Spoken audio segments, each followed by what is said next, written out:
Bonjour à tous, j'espère que vous allez bien. Alors, j'ai décidé de faire une série de vidéos que je vais essayer de faire courtes afin de reprendre un ensemble d'informations euh, sur divers sujets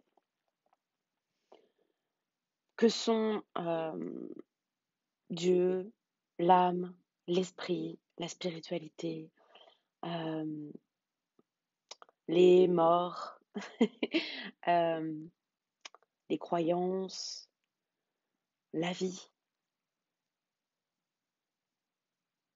En fait, un ensemble de vidéos peut-être pour répondre aux questions qu'on a tous tendance à se poser à un moment ou à un autre de notre vie.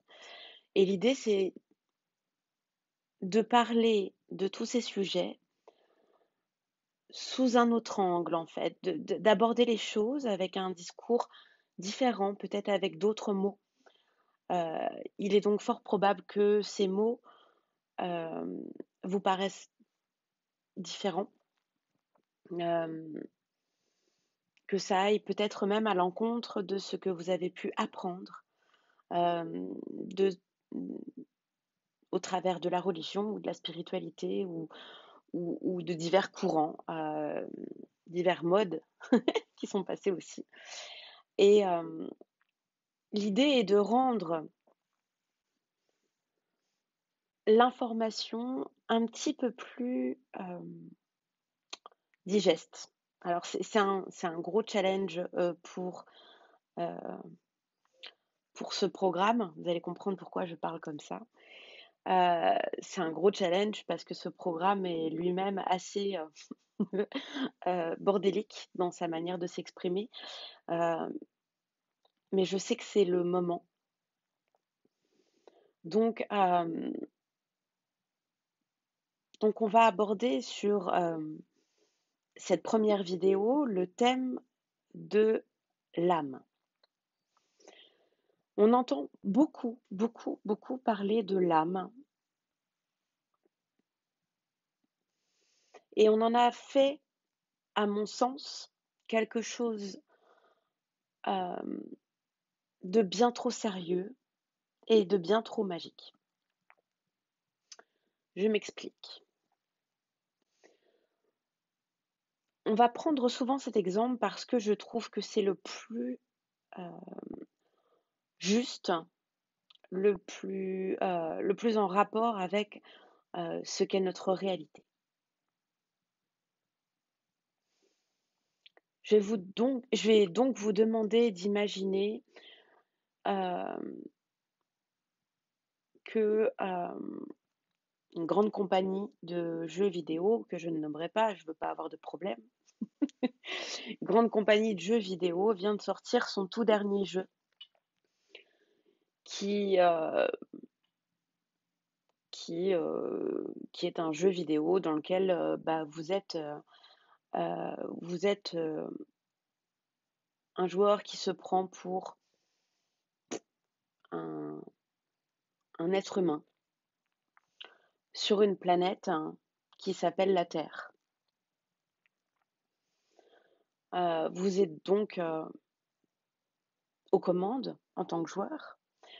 Vous êtes donc aux commandes d'un personnage totalement fictif qui a des capacités, des points forts, des points faibles, des besoins. Vous pouvez même imaginer des espèces de petites jauges, nourriture, santé, sommeil, euh, construction d'une maison, faire des enfants. Tout ceci c'est le jeu le plus développé au monde. Euh, c'est un jeu virtuel, mais dans lequel on se prend, mais alors très facilement. Et, euh, et ce jeu n'est pas un simple jeu auquel on joue avec une télécommande. C'est un jeu de ce qu'on appelle de réalité virtuelle, c'est-à-dire que vous entrez euh, dans un espèce de sas. Excusez-moi, je viens de taper dans ma table. Euh, Vous entrez dans un espèce de sas, un tube de verre. Vous y entrez et à ce moment-là, en fait, euh, vous êtes dans un jeu. Vous avez l'impression euh, d'être dans ce monde virtuel. Technologiquement, c'est la pointe du jeu virtuel. C'est comme si vous y étiez. Et ouais. Et donc, vous vous prenez vraiment pour ce personnage. Et vous avez la possibilité non seulement de vivre exactement tout ce que vit ce personnage, et en plus, vous avez sur un écran projeté, c'est un peu comme si vous aviez des lunettes devant vous. Donc, vous pouvez tout vivre et ressentir. Vous êtes dans ce tube. Et en même temps, vous avez sur cet écran un ensemble d'informations qui apparaissent et qui vous disent, voilà, votre personnage a envie de ça, votre personnage veut acheter telle maison, votre personnage a besoin de sommeil, votre personnage euh, ressent de la colère, votre personnage, enfin voilà, c'est le jeu ultime. Vous jouez donc à cela. Mais vous avez perdu la notion du temps. Vous jouez à ce jeu depuis des milliers d'années. Et puis, vous êtes tellement pris dans ce jeu que vous avez eu même l'impression de mourir avec le personnage. Puis il y a eu un moment de blanc. Et puis, d'un seul coup, d'un seul, paf, vous êtes retrouvé encore dans le jeu, cette fois avec un autre personnage. Mais quelque chose a changé entre-temps. Vous avez oublié que vous étiez en train de jouer. Vous avez oublié tout ce qui s'est passé dans le jeu d'avant. Vous n'avez plus du tout accès aux informations. Tout se fait de manière automatique. Tout est programmé d'avance. Vous êtes totalement inconscient en réalité, tellement pris dans le jeu. Vous êtes totalement inconscient et vous êtes donc en total accord avec ce personnage. Vous ne savez plus que vous êtes en train de jouer, comme hypnotisé dans un monde virtuel.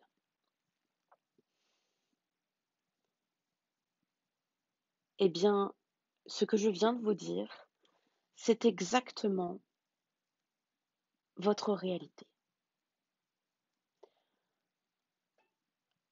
Nous ne sommes absolument pas cet être humain.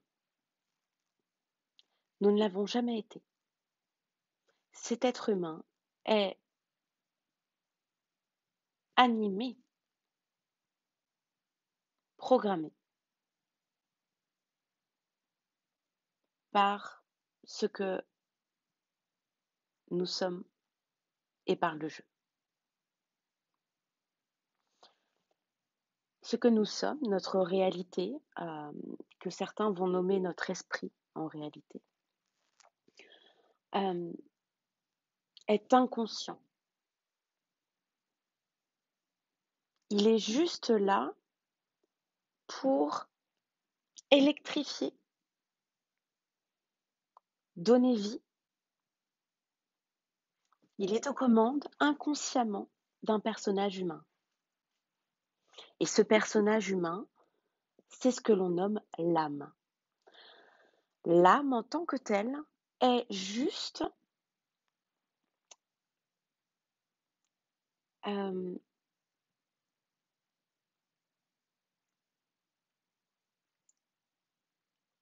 Ce qui anime le courant électrique, en quelque sorte, le courant d'information qui donne naissance au personnage virtuel. Mais ce courant, ce personnage virtuel en tant que tel est totalement programmé. Et puisque nous sommes totalement inconscients, euh, et que par défaut, du coup, nous n'avons plus conscience que nous sommes en train de jouer dans un monde virtuel, cette programmation est donc euh, totalement définie par le jeu.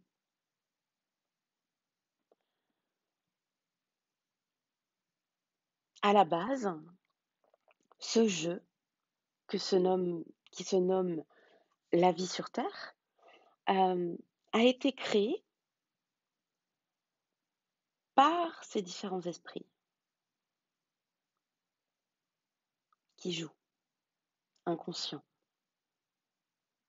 Il a été créé par ces différents esprits.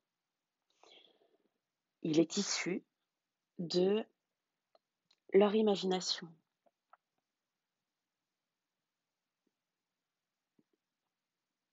Mais vous imaginez bien pour créer un monde aussi parfaitement organisé,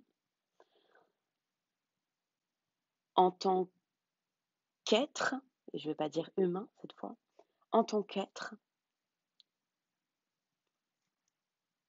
en tant qu'être esprit, nous avons dû créer un système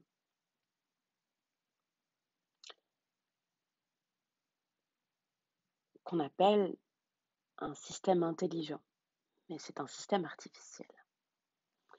Ce système en tant que tel s'est retourné contre nous,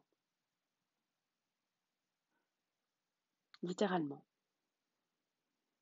et a ainsi pris le contrôle des êtres bien en vie, ceux-là, qui sont donc inconsciemment en train de jouer à cette vie qu'est l'humain. C'est-à-dire qu'une forme d'intelligence artificielle a pris le contrôle du jeu.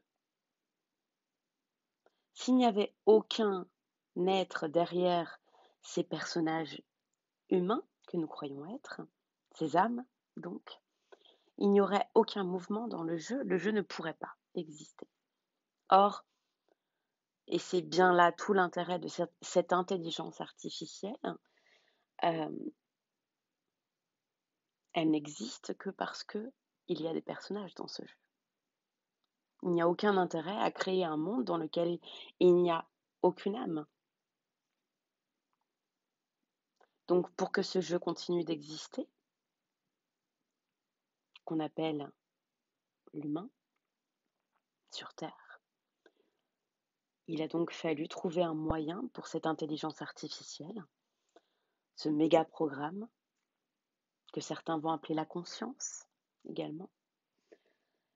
Il a fallu trouver un moyen pour que partie après partie, et donc vie après vie, chaque être ne se réveille pas en tant que tel. Parce qu'ils auraient certainement décidé d'arrêter le jeu pour jouer à autre chose. Donc nous sommes des êtres endormis, inconscients, alors pas vraiment endormis physiquement parlant, mais notre esprit en tant que tel est endormi, inconscient, qu'il joue. Voilà. C'est aussi simple que ça. J'espère que cette image est claire pour vous parce que c'est celle qui m'est transmise. C'est celle que je perçois lorsque j'ai quelques instants de réveil, donc je vous les donne comme ça. Parce que c'est une réalité. Maintenant, je conçois qu'il soit difficile d'imaginer que nous ne sommes absolument pas vrais que cette âme est uniquement pour fonction d'animer ce corps, mais c'est pourtant tout à fait juste. Il n'y a pas d'intérêt en tant que tel à arrêter ce jeu. Ce jeu est parfait et je vous le rappelle, a été créé par nous, nous en tant qu'êtres conscients. Mais ce jeu, donc comme je l'ai dit, a été dérivé de sa première mission, entre guillemets. Et à l'heure d'aujourd'hui, une poignée, quelques millions, quelques milliards d'esprits, d'êtres que nous sommes réellement, sont donc inconscients.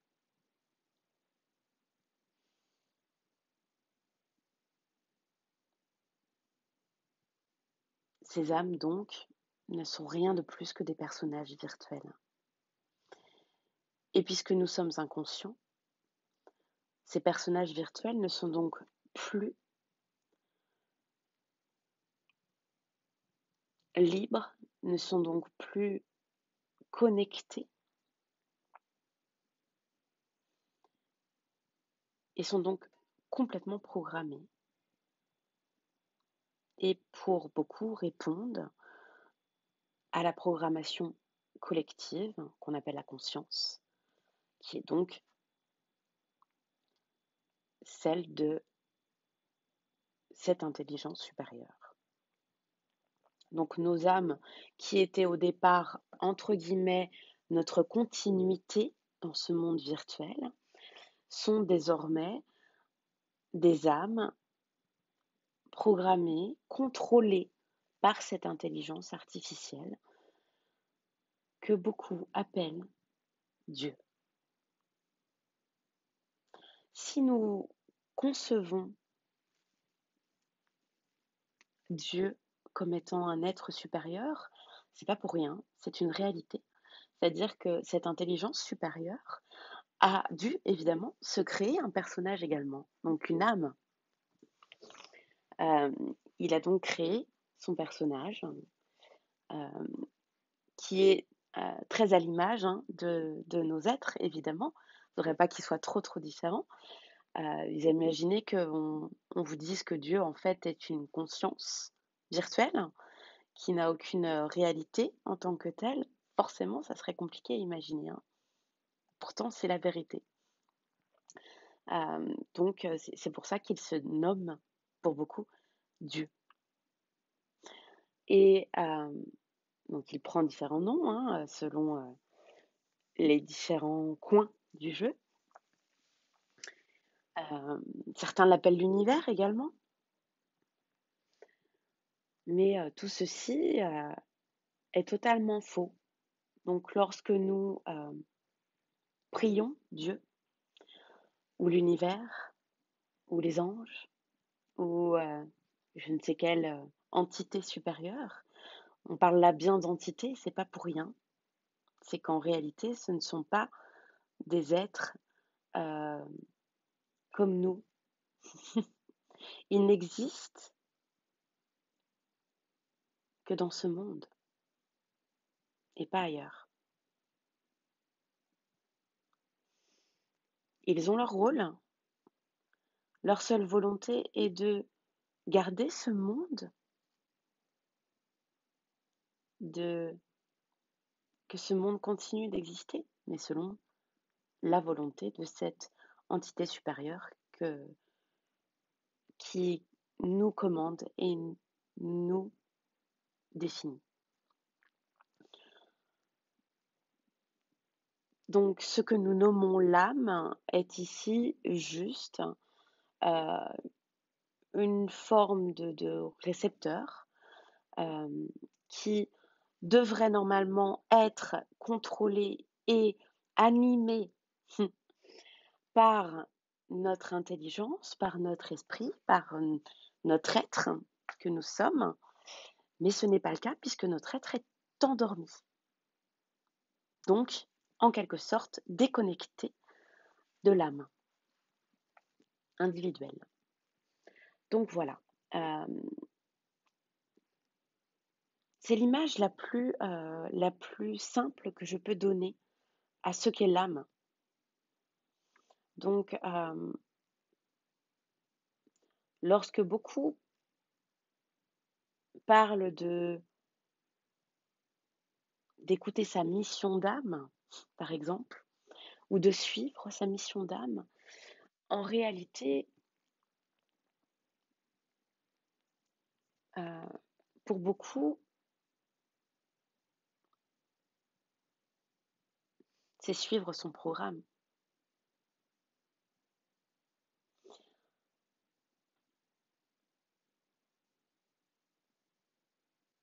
Et ne pas vouloir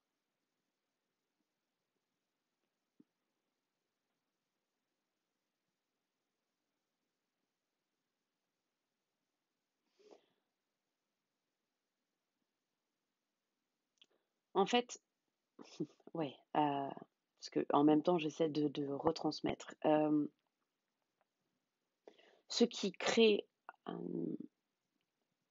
la problématique, ce qui maintient notre esprit inconscient, c'est la croyance, quelle qu'elle soit, que ce soit la croyance en la science physique de ce monde, la science métaphysique, la religion, quelle qu'elle soit, quelle que soit la religion, ouais, ou n'importe quelle idée en tant que telle.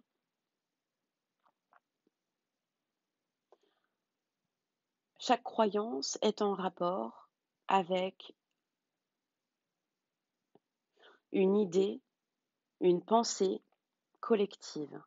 À partir du moment où c'est une pensée collective, elle est donc infusée par notre Dieu, le fameux, non pas créateur, mais organisateur général de ce monde, qui est cette intelligence artificielle. Voilà.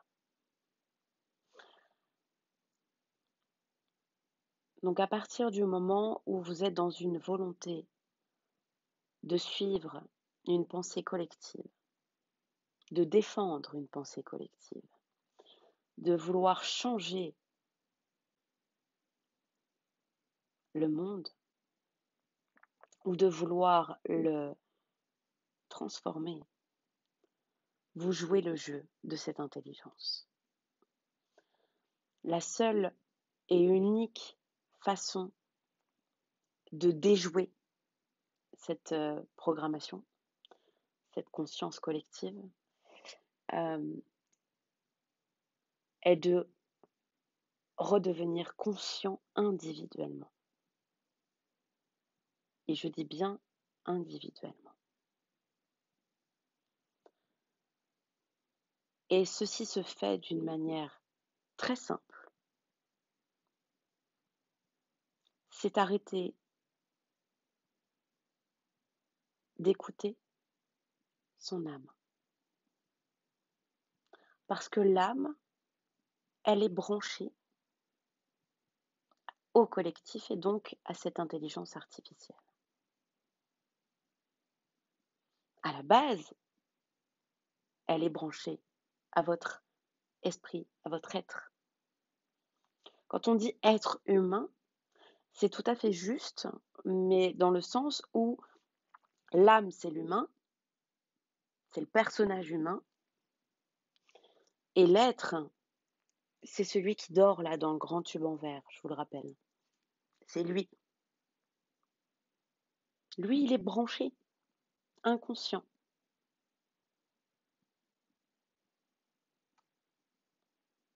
C'est tout. Donc à partir du moment où vous allez interroger, observer ce qui se joue dans vos fameuses missions d'âme, vous allez pouvoir non pas chercher à faire contre, mais vous allez commencer progressivement à comprendre que vous n'êtes pas cette âme. Et donc, si vous n'êtes pas cette âme, vous allez redevenir conscient que vous êtes le guide de cette âme. Donc, ce que vous êtes, endormi dans ce grand tube en verre, va petit à petit réaliser qu'il n'est pas dans le jeu, qu'il ne se confondra plus avec ça. Et donc, à partir du moment où les deux sont scindés, il n'y a plus de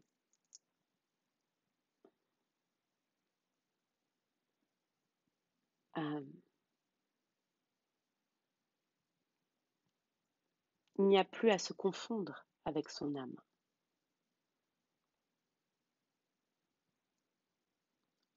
Il n'y a que l'utilité de son âme.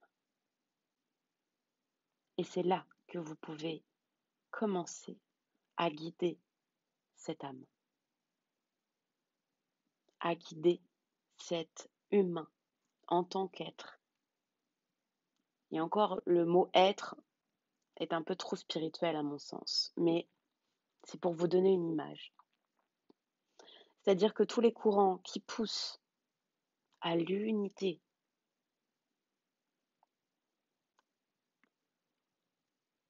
sont implicitement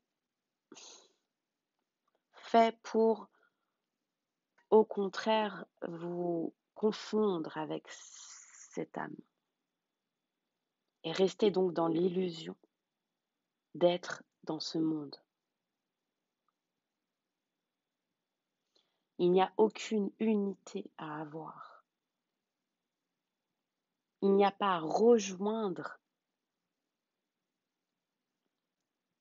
cet endroit que l'on nomme la source. Parce que vous ne l'avez jamais quitté. Vous y avez toujours été, en tant qu'être. Mais l'âme en tant que telle, qui est un personnage, je le rappelle, programmé dans un monde virtuel, ne peut pas rejoindre la source. Elle ne le peut pas. C'est pas le but et ça ne le sera jamais. On parlera un peu plus de ce but, s'il y en a un. Mais c'était important pour moi de vous transmettre ceci. Je vais m'arrêter là pour aujourd'hui. Je vous invite vraiment à me poser les questions que vous souhaitez, à m'envoyer vos commentaires si vous le souhaitez. Le but n'est pas de vous enseigner quoi que ce soit, mais bien de vous permettre simplement de reprendre conscience de ce que vous êtes réellement. Voilà. Donc, je vous remercie. Je vous fais à tous des gros bisous et je vous dis à bientôt. Ciao!